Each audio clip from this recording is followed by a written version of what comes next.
Merhaba havalno, ez ê îro dîsekê bavêjim şivan perver, wekî ku hûn dizanin di salê notî de stranekê wî ya bi navê Delalê hebû û straneke pir navdar bû û xweş bû.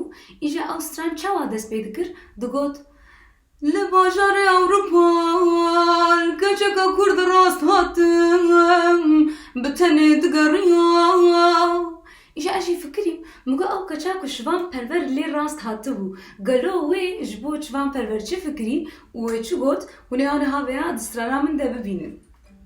Keçik dibêje: Li bajarê Ewropa xortekî Kurd rast hatin, li bajarê Ewropa xortekî Kurd rast hatin. bi tenê digeriya li bajarê Ewropa, bi tenê digeriya li bajarê Ewropa. Navê xwe ji min ra negot,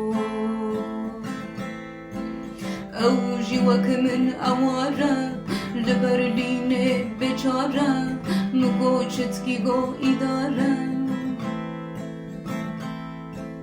Gelo dibe em hevre qehwakê bixwin?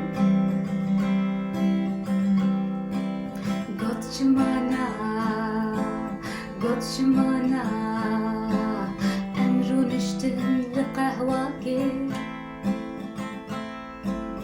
وكليه من الجافة ويلا ريح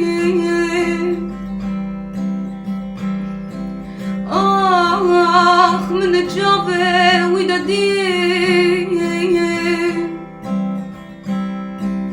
قد خانمي بختي تما إيرو نجاح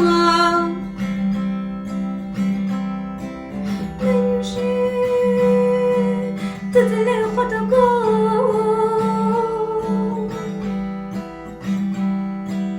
از حیرانا دنگی تمه بجنو بالا تیا بلند، از حیرانا جاوی تمه بجنو بالا تیا بلند.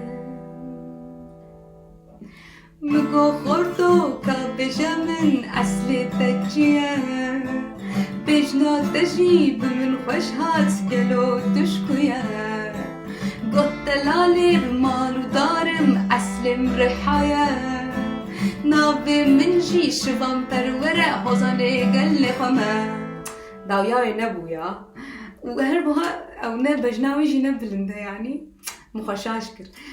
هون دخوازن ام بیا به هفره وسترانه بداوی بکن، یعنی هون دکارن دشیرو بیانده بنویسن، چونکه از نخوازن بر پرسیاریه، یعنی برای دیسه با و جشوان پرورد تشتکی پر مزنه لما دفي اف بريارا قلبه هوان وش بير نكن ببن ابوني كانالامن و كانالامن بهوالي خارج بارفه بكن هوالي خارج بين اميجا لكي تبي دريت تشتار بكن.